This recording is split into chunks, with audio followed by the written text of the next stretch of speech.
Liling. Henry. Typical students at university. In previous times, they used to be taught how to be good corporate people and collect their paycheck at the end of the month. But Liling and Henry always nurtured a secret yearning to do different, to be entrepreneurs.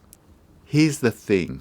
In my teaching at university, here at UNSW, I wanted to inspire Liling and Henry to dream of the impossible with real stories of entrepreneurs. I wanted to grab their hearts as well as their minds by giving them the extraordinary opportunity to learn tips and vocational skills from real entrepreneurs, which would give them a fighting chance of making their dreams come true. And I wanted to make my input scalable because I teach at the undergraduate, postgraduate and MBA levels, and thus across the whole span of the business school. The 50 video interviews with entrepreneurs, government officials, venture capitalists and angel investors. Some were paupers and some billionaires.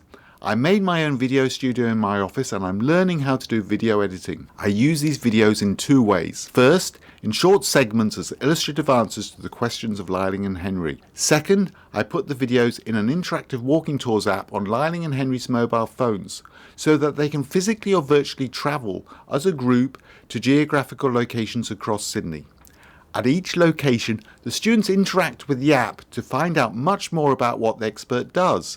I want the students to bond with each other and to really reflect on what it's like to see, hear, feel, and even smell entrepreneurial life in Sydney.